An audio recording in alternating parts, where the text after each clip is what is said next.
Welcome to all parents and students. सर्व पालकांचं आणि विद्यार्थ्यांचं पुन्हा एकदा हार्दिक स्वागत.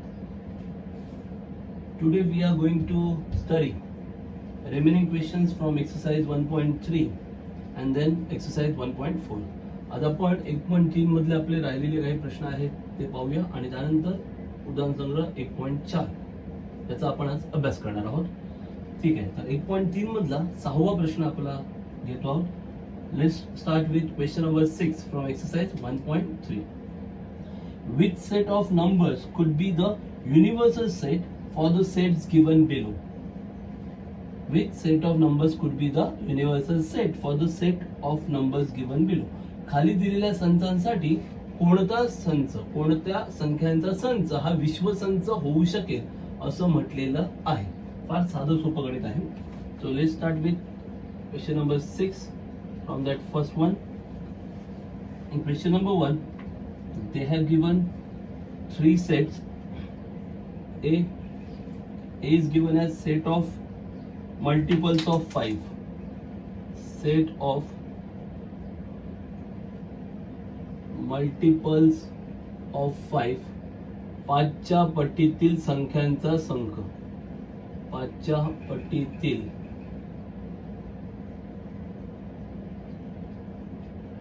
संख्यांचा संच. तुम्ही ते पुस्तकात बघून पूर्ण वाक्य लिहू शकता. 5च्या पटीतील संख्यांचा संच म्हणजेच ए मध्ये काय येणार. मी डायरेक्ट उत्तर लिहितो. आता हे आपण उत्तर स्टार्ट केलं. मग ए काय येणार. Multiples of 5. 5च्या पटीतील संख्यांचा संच म्हणजे 5च्या पटीतल्या संख्या म्हणजे 5 एके 5, 5 दुने 10, 5 त्रिक 15, 5 चौक 20 dot dot dot up to infinity. कुठे संपणार काय सांगू शकत नाही. Multiples of 5 means table of 5. 5 1s are 5, 5 2s are 10, 5 3s are 15, 5 4s are 20. Okay, it will not finish at 50. 50 पर्यंत ते थांबणार नाही. Okay, we don't know where it ends, so that's why dot dot dot dot dot. It's an infinite set. Okay, कारण 5 10s are 50 नंतर पण येणार. 5 10s are 50. After 50, 55, then 60, 65, 70, 75, 80 and so on. कळलं का. 5च्या पटीतल्या संख्या म्हणजे काय. 5 10 50 पर्यंत थांबणार नाही, तर 50च्या पुढे पण येणार म्हणजे 55 येणार, 60 येणार, 65, 70, 75 अशा अनंत. हा जरा तुमचा संच आहे. This is set A. Now set B. B is given as set of multiples of 7. इथे तुम्ही लिहू शकता सेट ऑफ मल्टिपल्स ऑफ 7. 7च्या पटीतील संख्यांचा संच. Okay, so first write that sentence and then set. ते वाक्य लिहा. 7च्या पटीतील संख्यांचा संच आणि नंतर लिहायचं देअरफॉर बी मल्टिपल ऑफ 7. 7च्या पटीतील संख्या म्हणजेच काय. पुन्हा 7चा पाडा. 7 एके 7, 7 दुने 14, मग 21, 28, 7 5 35 बरोबर. 7 1s are 7, 7 2s are 14, 21, 7 4s are 28, 35 and dot dot dot dot dot. This is also up to infinity. बरोबर. 7च्या पटीतल्या संख्या आपण पुढे पुढे वाढतच जाणार ना. Okay, this is set B. Now C set of multiples of 12. 12च्या पटीतल्या संख्यांचा संच. C set of multiple of 12. Set of numbers multiple of 12. 12च्या पटीत संख्यांचा संच. So multiple of 12. 12 1s are 12, 12 2s are 24, 12 3s are 36, 12 4s are 48, 12 5s are 60 and so on. So this is set of multiple of 12. 12च्या पटीतील संख्यांचा संच. Okay, now we have to find universal set of these 3 sets. या तिन्ही संचांसाठी विश्वसंच हवाय. म्हणजे काय, तर या तिन्ही संचांचे घटक ज्या संचात येतील असा सगळ्यात मोठा संच आपल्याला शोधायचा की ज्या संचामध्ये ए पण येणार, बी पण येणार आणि सी पण येणार. Universal set it's a largest set which contain all elements of other set.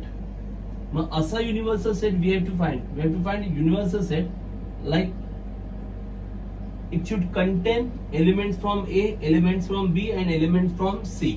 म्हणजे त्या युनिव्हर्सल सेट मध्ये हे ए मधले सगळे एलिमेंट्स, बी मधले सगळे एलिमेंट्स आणि सी मधले सगळे एलिमेंट्स कव्हर झाले पाहिजे.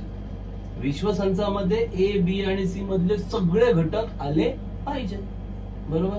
मग जरा नीट बघितल्यावर कळतंय इथे कुठेही ऋण संख्या दिसते का? Is there any negative number? No. That means all these are natural numbers, बरोबर. म्हणजे या सगळ्या काय आहेत? नैसर्गिक संख्या आहेत, कारण इथे कुठेच ऋण नाहीये. Okay, negative number is not there ना. That means these are all natural numbers. या सगळ्या नैसर्गिक संख्या आहेत. म्हणजे नैसर्गिक संख्या कुठून सुरू होतात? 1 पासून ना. 1 2 3 4 5 6 7 8 9 10 11 12 13. Natural number start from 1 2 3 4 5 6 7 8 up to infinity. Okay, so natural number will have all these elements. म्हणजे नॅचरल एलिमेंट नैसर्गिक संख्यांच्या संचामध्ये हे सगळे घटक तुम्हाला सापडणार, बरोबर आहे. So first write N set of natural numbers, नैसर्गिक संख्यांचा संच. हियर इथे एन बरोबर 1 2 3 4 dot dot dot up to infinity. This is the set of natural numbers, नैसर्गिक संख्यांचा संच, बरोबर. म्हणजे ह्या एन मध्ये हे सगळे घटक येणार की नाही येणार सांगा? 1 2 3 4 नंतर 5 6 7 8 9 10 सगळे येणार ना. म्हणजे हे सगळे घटक या एन मध्ये येणार. म्हणजे हा एन ए बी सी साठी विश्वसंच आहे. All elements of A B and C are in N. N मध्ये हे सगळे एलिमेंट. आता तुम्ही म्हणाल सर तिथे 12 कुठे आहे? सो तिथे 24 कुठे आहे? तर आहे ना. एक डॉट डॉटचा अर्थ काय होतो? याच्या पुढेही नंबर्स येणार आहेत, कळलं का? After 4 there will be 5 6 7 8 9 10 11 12 13 14 15 up to infinity, कळलं का? म्हणजे हे सगळे नंबर सुद्धा इथे येणार आहेत, कळलं? ते आपण शो नाही केले पण ते नंबर सुद्धा तिथे येणार, कळतंय? ओके, हे सगळ्या संख्या याच्यामध्ये येत आहेत. म्हणजे हा आहे विश्वसंच. कोणासाठी? ए बी आणि सी साठी. Okay, so this is the universal set for A B and C. Okay, now one more set is there, that is W. W is the set of whole numbers. Set of whole numbers, पूर्ण संख्यांचा संच.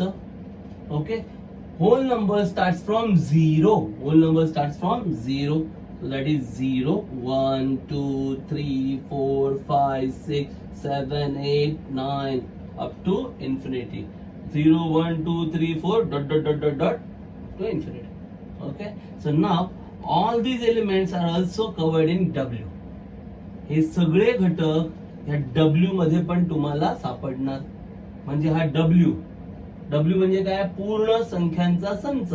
हा सुद्धा A B C साठी विश्वसंच म्हणून आपण घेऊ शकतो. We can select W, set of whole numbers, as a universal set for A, B and C. Why? Because all these elements are in W. हे सगळे एलिमेंट्स तुम्हाला W मध्ये दिसतायत. Is that clear? One more set is there. That is I. Set of integer numbers. पूर्णांक संख्या. Now integer numbers have got negative number, 0 and positive number. Are you getting it? Integers मध्ये negative पण असतात, 0 पण असतात आणि positive पण असतात. पूर्णांक संख्यांचा संच. पूर्णांक संख्यांमध्ये ऋण संख्या पण असतात, शून्य पण असतो आणि धन पण असतात. पण शेवटी यामध्ये हे सगळं येणार की नाही येणार सांगा? हे सगळं यामध्ये येणार ना. कारण हे काय? 0 1 2 3 च्या पुढे डॉट डॉट डॉट आहे ना. म्हणजे 3 च्याही पुढे संख्या येणार आहेत ना. म्हणजे ह्या सगळ्या संख्या इथे सुद्धा येणार आहेतच. म्हणजे आय मध्ये ए बी सी चे सगळे घटक येत आहेत. म्हणजे आय हा ए बी सी साठी विश्वसंच आहे. Okay, are you getting it? So I set of integers. Okay, so now here 0 1 2 3 dot dot dot dot dot means all these elements from A, elements from B, elements from C. कळलं का? A B C चे सगळे element इथे सुद्धा पुढे येणार आहेत की नाही येणार आहेत? येणार आहेत. म्हणजेच आय काय आहे? Universal set. कोणासाठी? For A B and C. Are you getting it? Okay, so N set of natural number, नैसर्गिक संख्यांचा संच, W set of whole numbers पूर्ण संख्यांचा संच, I सेट ऑफ इंटिजर्स पूर्णांक संख्यांचा संच, यांना आपण ABC चे विश्व संच म्हणून घेऊ शकतो. We can take these three sets as universal set of ABC. One more set is there, set of rational numbers, परिमेय संख्यांचा संच, that is Q. Q is set of rational number.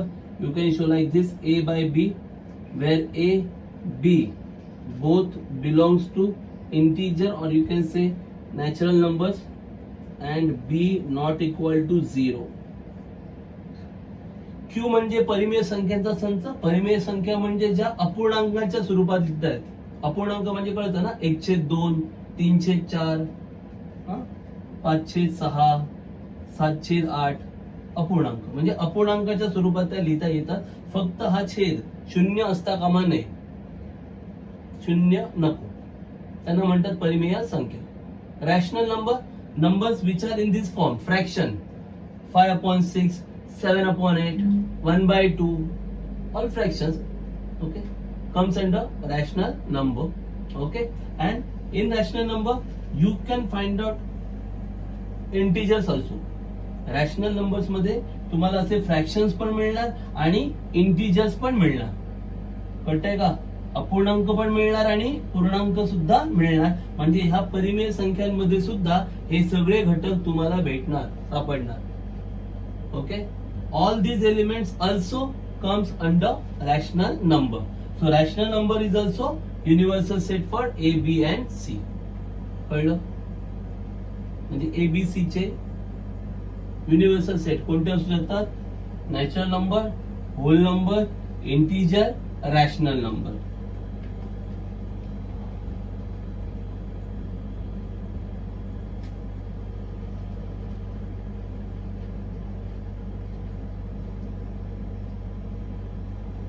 NWIQ, these 4 sets NWIQ are universal sets for set A, B and C. मराठीमध्ये काय लिहाल? इथे NWIQ हे संच A, B आणि C साठी विश्वसंच आहेत.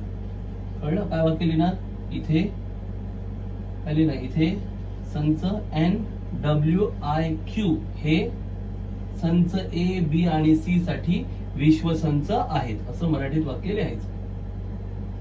Okay, any doubts? क्लियर आहे? Same answer is for question number 2. Question number 2 साठी पण हेच सेम आन्सर आहे. क्वेश्चन नंबर 2 मध्ये काय म्हटलंय? P is the set of integers which are multiple of 4. P is the set of integers which are multiple of 4. P हा पूर्णांक संख्यांचा संच आहे आणि त्या कुठल्या संख्या आहेत? 4च्या पटीतील पूर्णांक संख्यांचा संच आहे. नंबर 2, P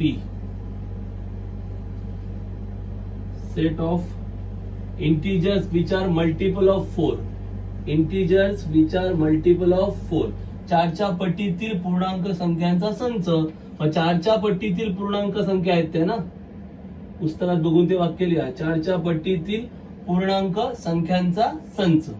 ऐकताय ना मी काय म्हणतोय? तसं लिहायचा. P equal to set of integers multiple of 4. P बरोबर 4च्या पटीतील पूर्णांक संख्यांचा संच. So therefore P multiple of 4, 4च्या पटीत काय ना, 4 1 4, 4 2 8, 4 3 12, 4 4 16. Dot dot dot dot dot. Multiples of 4 means table of 4. 4 1s are 4, 4 2s are 8, 4 3s are 12, 4 4s are 16, 4 5s are 20 and so on. Okay. This is P. Then T, set of all even square numbers. Even square numbers. सम वर्ग संख्या. Set of even square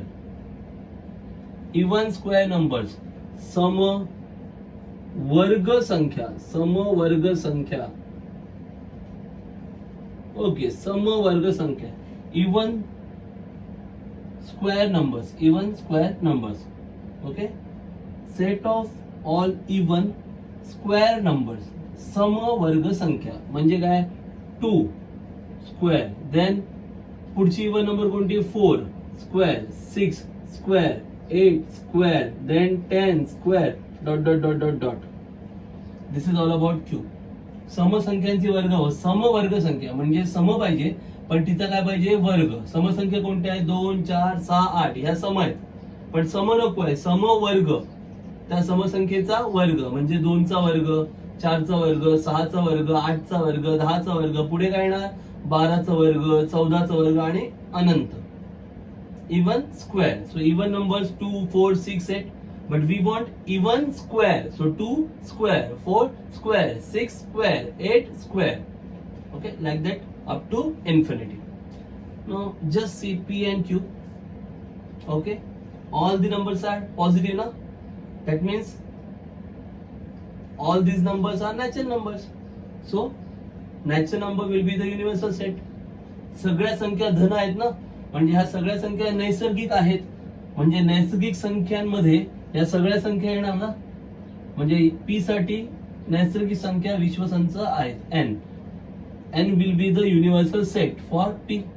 Same W, whole number, पूर्ण संख्या, starts from 0 1 2 3 and so on, so just take it out. आहेत ना सगळं, म्हणजे W मध्ये 4 8 12 16 असणार की नसणार, असणार. So W is also universal set, विश्वसंच. देन I, इंटिजर, पूर्णांक संख्या, त्यामध्ये पण हे सगळं असणार ना. पूर्णांक संख्यांमध्ये, पूर्णांक संख्यामध्ये आपण पाहिलं ना, निगेटिव्ह पण असतं, 0 पण असतो, पॉझिटिव्ह पण असतो, म्हणजे हे सगळं असणार. आणि नंतर रॅशनल, रॅशनल म्हणजे काय, अपूर्णांक पण आणि पूर्णांक पण, त्यात फ्रॅक्शन पण असतात आणि इंटिजर पण असतात. हे तर इंटिजर आहेत ना, म्हणजे Q पण येणार रॅशनल. कळतंय, म्हणजे सेम क्वेश्चन नंबर 1 सारखंच आन्सर येणार. कळलं, म्हणजे ह्या P साठी पण हे सगळे काय आहेत, युनिव्हर्सल सेट. सेम Qच आहे, Q साठी पण हे सगळे काय आहेत, युनिव्हर्सल सेट. ह्या Q साठी पण हे सगळे विश्वसंच आहेत. का, कारण Q मध्ये जेवढे घटक आहेत ना, ते सगळे घटक यांच्यामध्ये आहेत. ह्या Q मध्ये जे जे काही संख्या येणार त्या सगळ्या संख्या N, W, I आणि Q मध्ये आहेत. N म्हणजे नैसर्गिक संख्या, 1 पासून सुरू होते. W म्हणजे पूर्ण संख्या, 0 पासून सुरू होते. I म्हणजे पूर्णांक, कुठे सुरू होते माहित नाही, कुठे संपते माहित नाही. ऋण पण येतात, शून्य पण येतात, धन पण येतात. आणि W म्हणजे परिमेय, त्यात अपूर्णांक पण येतात, पूर्णांक पण येतात. म्हणजे ह्या सगळ्या संख्या या सगळ्यांमध्ये आहेत, म्हणजे हे सगळे काय झाले, विश्वसंच. All these are universal set for the given sets. T है ना, सॉरी Q नहीं है, T है. Okay. Okay, so after writing P and T, you can write for both the sets, set N, W, I, Q are the universal sets. Okay, संच P आणि T साठी संच N, W, I व Q हे विश्वसंच आहेत, असं वाक्य लिहायचं सगळ्यात शेवटी. क्लियर, बाकी काही लिहायची गरज नाहीये. Okay, so let's proceed to question number 7. Question number 7 कडे जाऊया.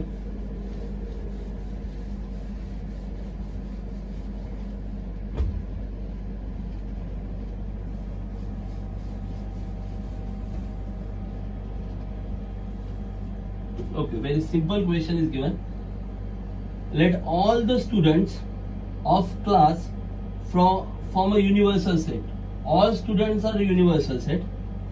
Set A be the student who secure 50% or more marks in maths. A 50% or more marks.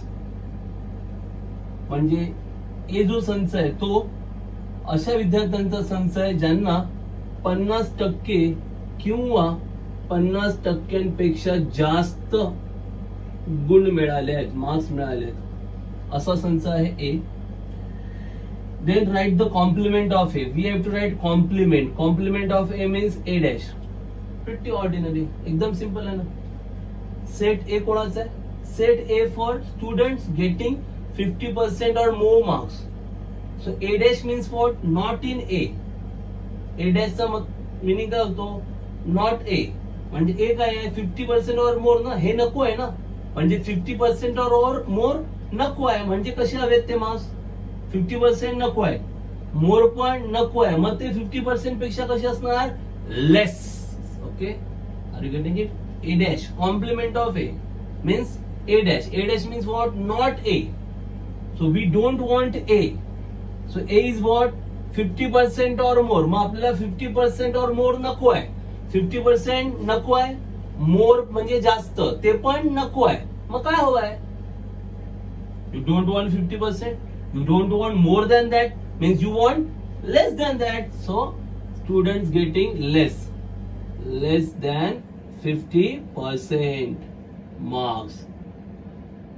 Okay, so A dash is equal to students who score less than 50% marks in maths. So here you have to write students who score less than 50% marks in maths.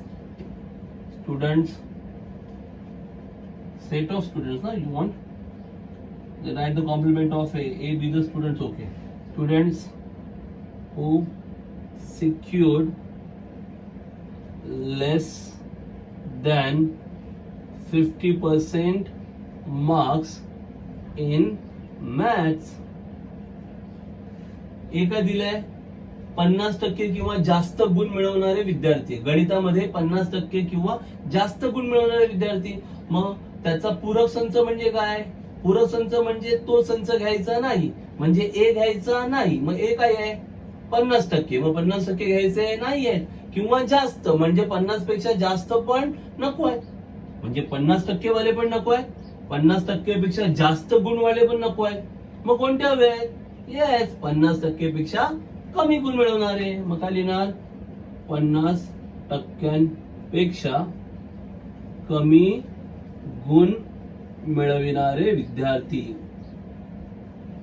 50% पेक्षा कमी. गणितात, इथे लिहायचं गणितात किंवा गणित विषयात, गणितात 50% पेक्षा कमी गुण मिळवणारे विद्यार्थी. हे झालं ए डॅश. ए डॅश बरोबर गणित विषयात 50% पेक्षा कमी गुण मिळविणारे विद्यार्थी. Clear? So here we have covered exercise 1.3. इथे 1.3 संपलेला आहे. ओके, बिफोर स्टार्टिंग टू 1.4 सुरू करण्यापूर्वी, 1.4 ला सुरुवात करण्यापूर्वी आपल्याला काही गोष्टी माहित असायला पाहिजेत. कोणत्या? नंबर 1, union of two sets. Union of sets ज्याला आपण म्हणतो संयोग संच. संयोग संच, union of two sets. Union म्हणजे काय, if two sets are given A and B, then A union B, A union B, A संयोग बी, याला युनियनचं चिन्ह यू सारखं, ए युनियन बी, ए संयोग बी. ओके, मग हे कसं फाइंड आउट करतात? Very easy.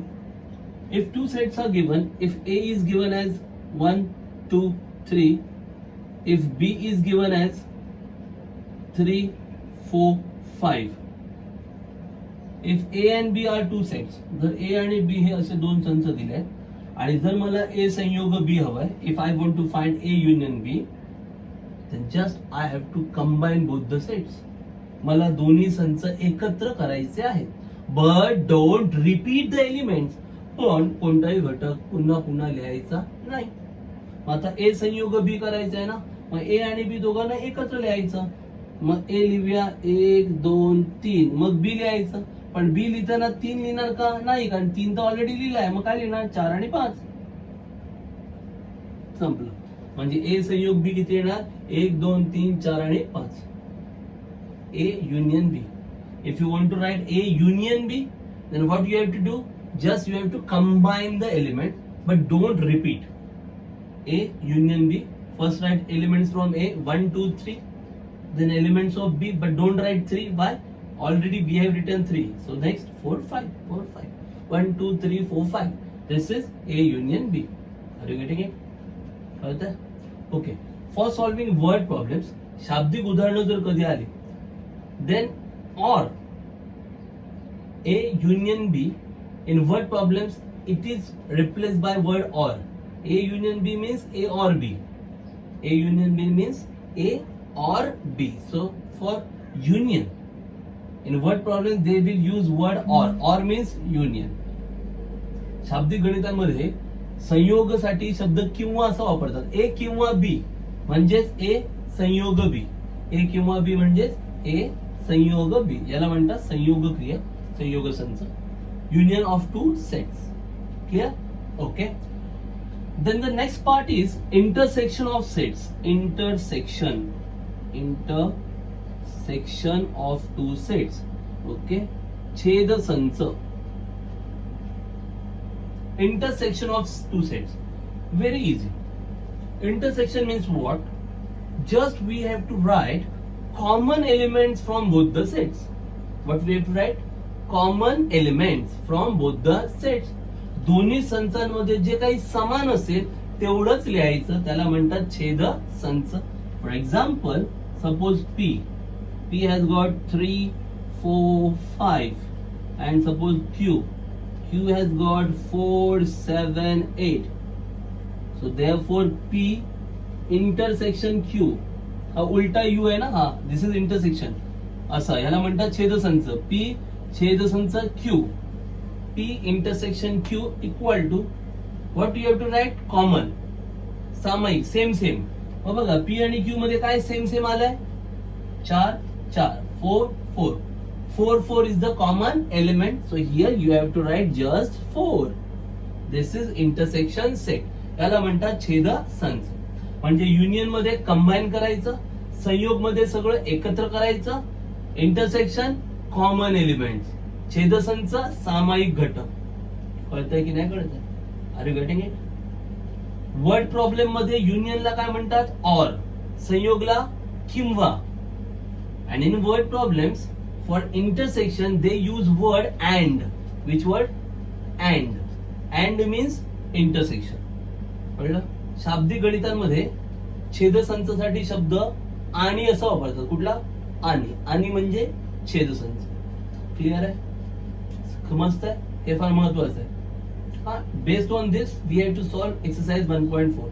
याच्यावरच आधारित 1.4 आहे संपूर्ण. त्यामुळे हे कळणं गरजेचं आहे. Okay. Now, using this union and intersection set,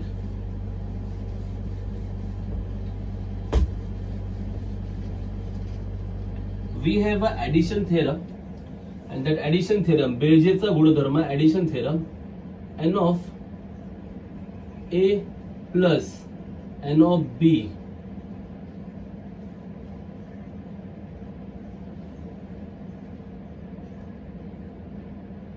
is equal to n of a union b plus n of a intersection b. n of a अधिक n of b बरोबर n of a संयोग b अधिक n of a छेदसंच b. हा बेरजेचा गुणधर्म किंवा addition theorem आहे, जो आपल्याला गणित सोडवताना वापरायचा आहे. We have to use this theorem while solving word problems. Okay. So त्याला थोडं बदलवून पण लिहितात काही वेळेला हाच ऍडिशन थेरम असंही लिहितात. n of a union b equal to n of a plus n of b minus n of a intersection b. Sometimes they will give this addition theorem like this also. This is same, both are same. Okay, you can write this or you can write this. Anyway, answer will be same. कोणत्याही प्रकारे लिहिला तरी पण चालेल, दोघे पण सेमच आहेत. काय म्हणतात? बेरजेचा गुणधर्म, addition theorem. Okay, depending upon this addition theorem, we have to solve some problems. So let's start with exercise 1.4. 1.4 पासून सुरुवात करूया. बघा काय म्हटलंय, सगळी माहिती दिलेली आहे तुम्हाला. Question number 1, n of a is given n of a 15, then n of a union b, a संयोग b is equal to 29, n of a intersection b, n of a छेदसंच b is equal to 7, and now we have to find n of b. N of B शोधायचं आहे. फारच सोपं गणित आहे. N of ए दिलंय, N of B शोधायचं आहे. ए संयोग बी दिलंय आणि एन ऑफ ए छेदसंच बी दिलंय आणि सूत्र पण तुमच्या समोरच आहे. बस हे सूत्र वापरायचं. एन ऑफ बी आपल्याला आरामात मिळणार. Just use the formula addition theorem, you will get n of B. Okay, so therefore n of A union B equal to n of A plus N of B minus N of A intersection B. N of A संयोग B बरोबर N of ए अधिक N of बी वजा N of A छेदसंच बी. आता ज्या ज्या किमती दिल्या आहेत त्या इथे लिहा. Just write down all the given values. N of A union B 29, so write here 29. A संयोग बी 29, इथे 29 लिहिलं. N of A 15, 15. N of B माहित नाहीये, it is unknown, so N of B as it is minus N of A intersection B, n of A छेदसंच B, how much 7, 7 minus 7. So therefore 29 equal to n of b. 15 minus 7 that is 8. 15 वजा 7 किती 8. आता plus 8 इथे गेल्यावर minus. So therefore 29 minus 8 equal to n of b. So therefore n of b बरोबर 29 वजा 8, 29 minus 8, how much? 21. This is our full and final answer. Therefore n of b is equal to 21. Any doubts? Very easy sum. जर हे सूत्र माहित नसेल तर काही येणार नाही. फक्त हे सूत्र लक्षात ठेवा, किमती त्यात व्यवस्थित लिहा आणि सिली मिस्टेक्स करू नका. क्षुल्लक चुका टाळा, तुमचा आन्सर रेडी आहे. Okay, now word problems are given. आता काही शाब्दिक गणित दिलेली आहेत. फार सोपी गणित आहेत, कळलं का? गणित फार मोठी मोठी असतात ती, पण असतात फार सोपी. Lengthy wording is given but the problem is very easy. So let's start with the question number 2. In a hostel there are 125 students. वसतिगृहामध्ये 125 विद्यार्थी आहेत. There are 125 students. Out of which 80 drink tea, 80 students drink tea, 60 drink coffee, 60 drink coffee, 20 drink tea and coffee both. 20 students drink tea and coffee both. Find the number of students who do not drink tea or coffee. We have to find number of students who do not drink tea or coffee. Okay. वसतिगृहामध्ये हॉस्टेलमध्ये 125 total विद्यार्थी आहेत. त्यातले 80 विद्यार्थी चहा पितात, 60 विद्यार्थी coffee पितात, 20 विद्यार्थी चहा आणि कॉफी दोन्ही पितात. तर त्यांनी विचारलंय काहीच न पिणारे म्हणजे चहा किंवा कॉफी न पिणारे विद्यार्थ्यांची संख्या काढा, असा प्रश्न त्यांनी विचारलेला आहे. ठीक आहे, so let's start with the problem. Simple problem आहे.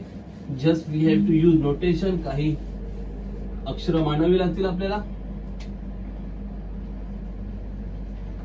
हॉस्टेलमध्ये टोटल स्टुडंट आहेत 125. टोटल स्टुडंट साठी आपण लेटर घेऊया universal set. Let U be the set of all students. समजा सर्व विद्यार्थ्यांचा संच यू आहे. Okay, then tea and coffee. Let T and C be the set of students who drink tea and coffee respectively. Let T and C be the set of students who drink tea and coffee respectively. समजा चहा व coffee पिणाऱ्या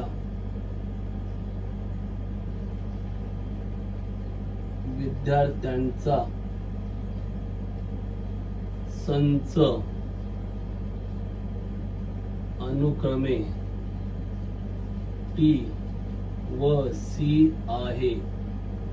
okay, आता याच्या पुढे मी wording लिहिणार नाहीये, मी orally सांगत आहे कारण यात वेळ जातोय.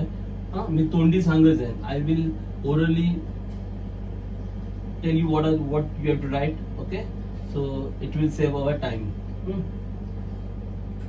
Okay, so T for set T is for students who drink tea and C for students who drink coffee. चहा पिणाऱ्यांसाठी संच टी आहे, कॉफी पिणाऱ्यांसाठी संच सी आहे आणि सर्व विद्यार्थ्यांचा संच यू आहे. Set of all students is U. So now from given condition it's given that इथे what is given, total students are 125. So set of all students is U ना, and all students are 125. So n of u equal to 125. n of u equal to 125. एकूण सगळे विद्यार्थ्यांचा संच म्हणजे u ना, आणि किती विद्यार्थी आहेत सगळे 125 विद्यार्थी आहेत, म्हणजे n of u बरोबर 125. त्यानंतर चहा पिणारे म्हणजे n of t. t हा चहा पिणाऱ्यांचा संच आहे. मग चहा पिणारे किती आहेत 80, म्हणजे n of t बरोबर 80. ओके, t कशासाठी आहे, students who drink tea. So how many students drink tea? 80. So n of t equal to 80. Then students who drink coffee. Coffee पिणारे विद्यार्थी किती आहेत 60. So n of c equal to 60. Students who drink coffee. कळतंय का, n of c बरोबर 60. त्यानंतर असं म्हटलंय 20 students drink tea and coffee both. And 20 विद्यार्थी चहा आणि कॉफी दोन्ही पितात. मगाशी सांगितलं.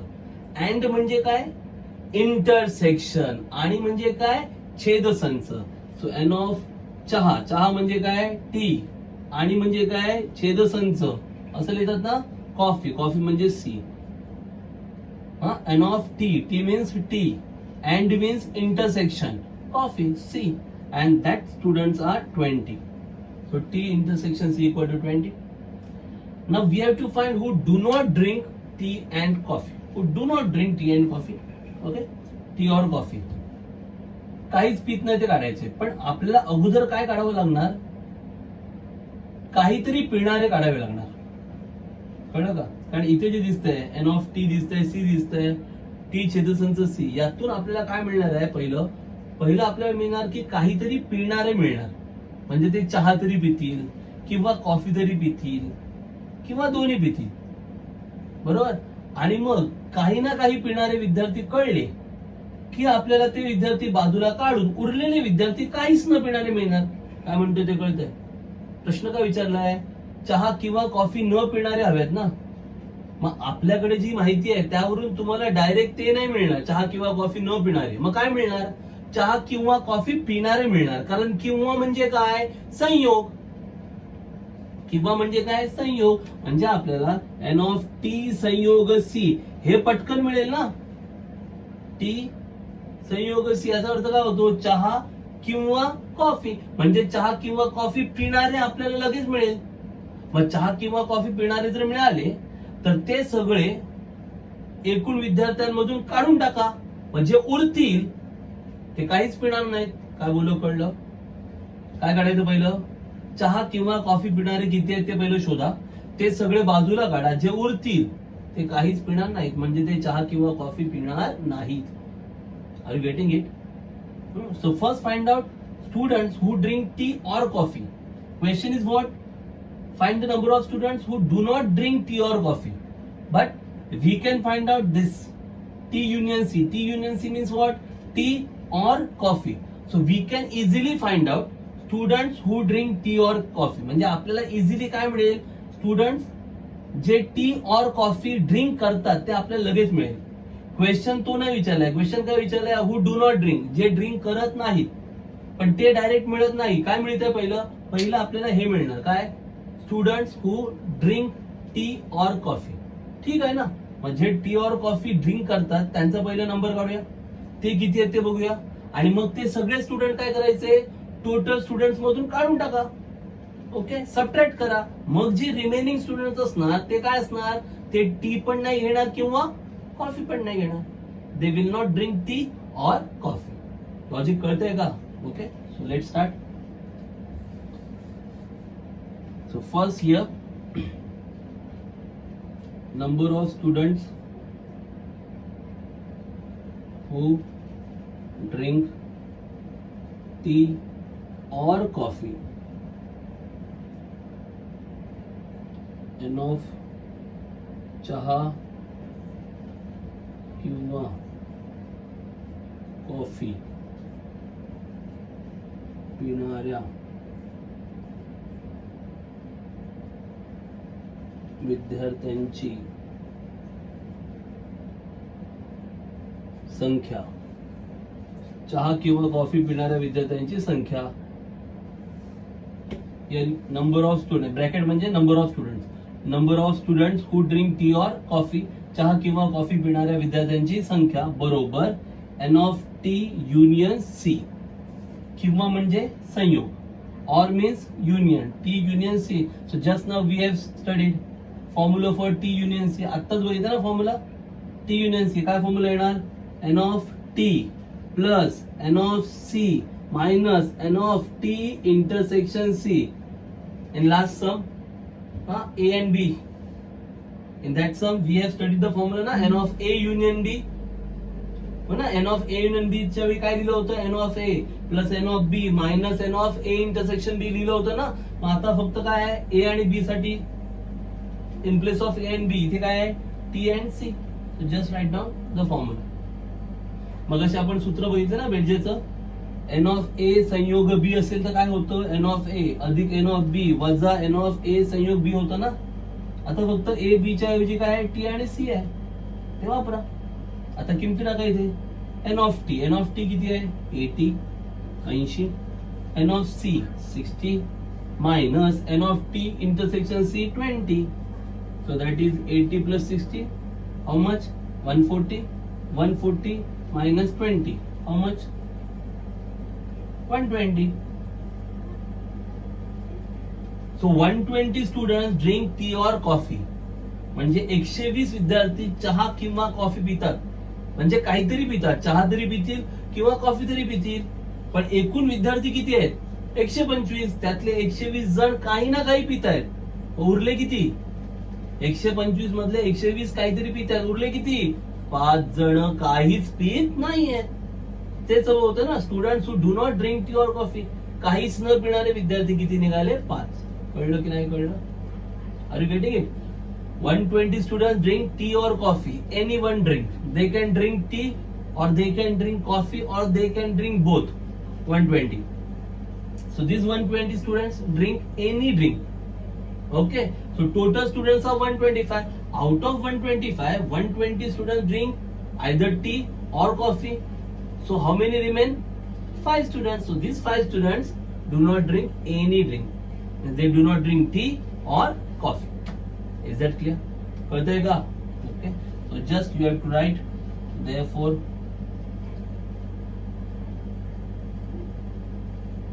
number of students. आता इथे मी लिहत नाहीये. Okay, I am not writing. Okay, just listen carefully what I am saying. That you have to write here. मी जे आता काय म्हणतोय ना ते तुम्हाला इथे लिहायचं हा सेंटेन्स, आणि नंतर आन्सर लिहायचं. त्यामुळे ते नीट ऐका आणि तसं लिहायचं तिथे. Okay, so the sentence will be for semi English और English medium. Number of students. Okay, listen carefully. After this 120 here you have to write therefore number of students who do not drink tea or coffee. ऐकलं? Number of students who do not drink tea और coffee. Marathi मीडियमची मुलं काय लिहिणार, म्हणून हे म्हणूनचं चिन्ह, चहा किंवा कॉफी न पिणाऱ्या विद्यार्थ्यांची संख्या. ऐकलं नीट? चहा किंवा कॉफी न पिणाऱ्या विद्यार्थ्यांची संख्या. आणि मग इथे इक्वल टू चं साइन द्यायचं. After writing that sentence put equal to sign. ते वाक्य लिहिलं की बरोबरचं चिन्ह द्या. बरोबर N of U minus N of T union C. N of U वजा एन ऑफ टी संयोग सी झालं. मग एन ऑफ यू किती आहे 125 वजा संयोग किती आहे 120, 125 वजा 120 किती आलं 5. So 5 will be the final answer. So 5 is our full and final answer. Are you getting it? Question कळलाय तुम्हाला? So first read that question carefully. Assume letters for the sets. Write the values given and then solve the problem. नीट problem वाचा, तिथल्या संचांसाठी नावं लिहा, त्यांच्या किमती लिहा आणि मग ते गणित तुम्ही नीट सोडवू शकता. काही कठीण नसतं. क्लिअर आहे? नेक्स्ट प्रॉब्लेम हा फार सोपा आहे, इझिली तुम्ही सॉल्व्ह करू शकता. Okay, you can solve very easily. In that problem they have given in a competitive exam 50 students pass in English, 60 students pass in maths. 50 pass in English, 60 pass in maths, 40 pass in both. 40 in both. None of them fail. कोणीच fail झालं नाही in both subjects. Find the number of students who passed at least in one of the subjects.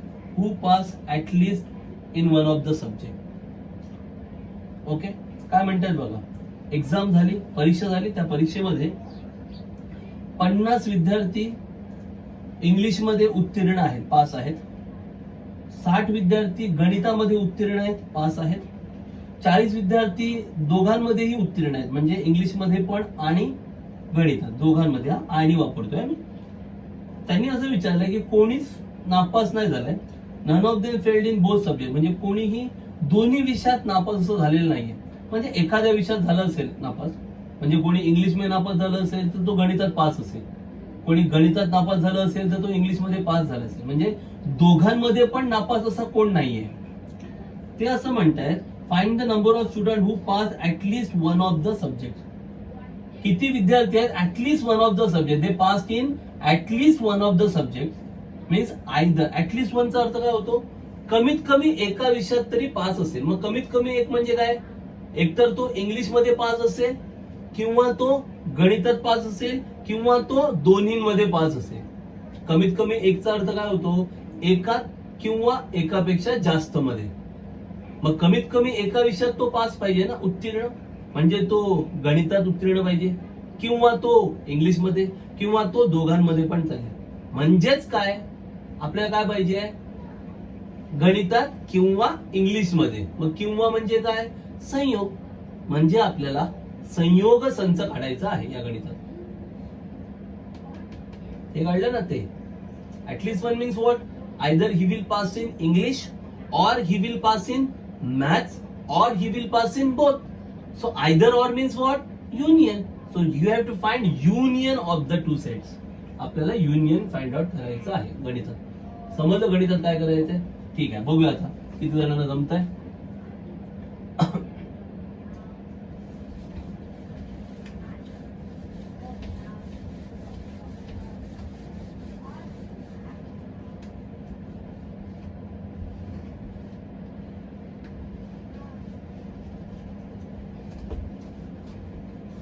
Okay, sentences I will not write sentences, so just you have to write, listen and then write. First set will be question number 3.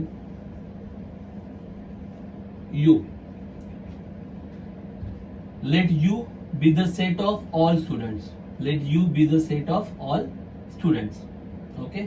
मराठीत काय म्हणणार, समजा U हा सर्व विद्यार्थ्यांचा संच आहे. हे पहिलं वाक्य कळलं. समजा U हा सर्व विद्यार्थ्यांचा संच आहे.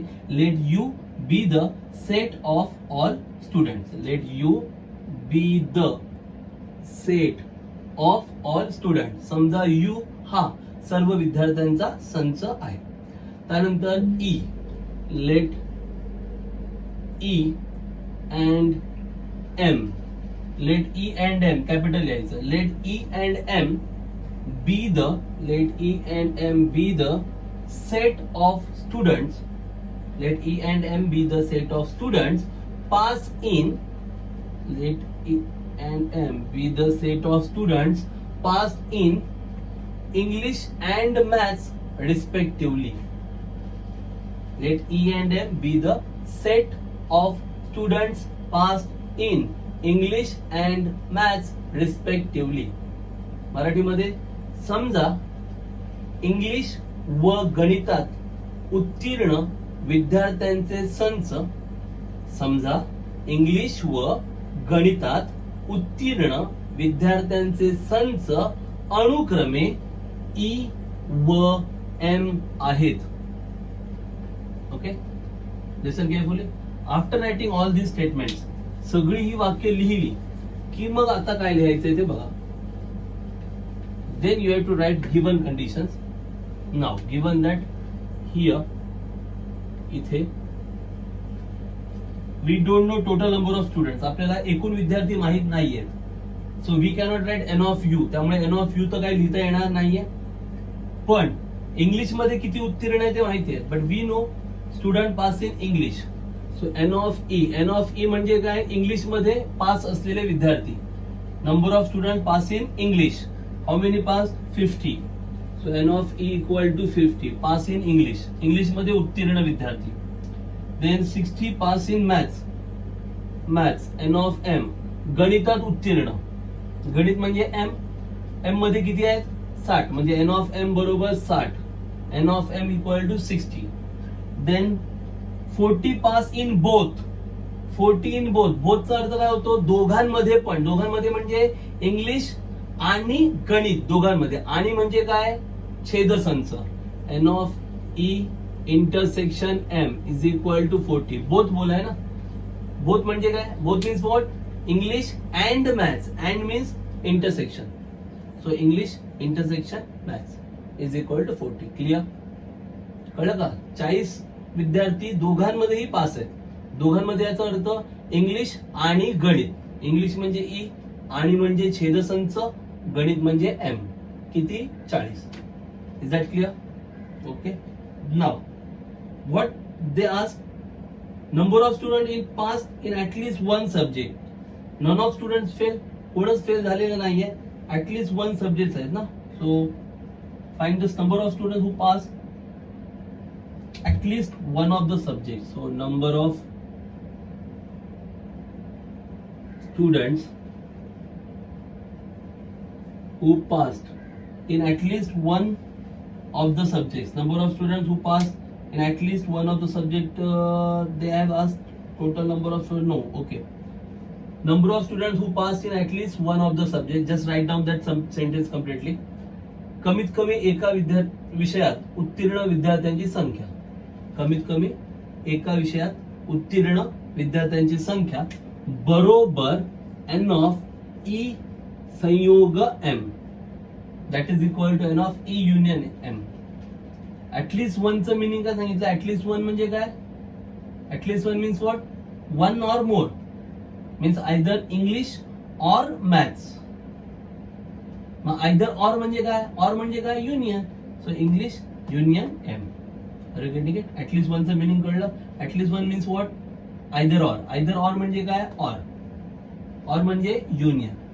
समझते ना. At least one means what, minimum one, मतलब वन से ज्यादा भी आप ले सकते हो, वन ले सकते हो, मतलब एक सब्जेक्ट में पास होगा या फिर एक से ज्यादा में भी पास हो सकता है, मतलब इंग्लिश में पास हो सकता है या फिर मैथ्स में पास हो सकता है या फिर दोनों में भी पास हो सकता है. ये है एटलीस्ट वन का मतलब. कमीत कमी एकचा अर्थ काय होतो, एका विषयात पास झाला पाहिजे, पण कोणत्या ते म्हटलंय का, नाही. म्हणजे तो इंग्लिश मध्ये पास होईल किंवा तो गणितात पण पास होईल. कळतं की नाही. मग किंवा म्हणजे काय, संयोग, म्हणून हे असं आहे ना. कळतंय. ओके, आता ह्याचं सूत्र मगाशीच लिहिलंय ना,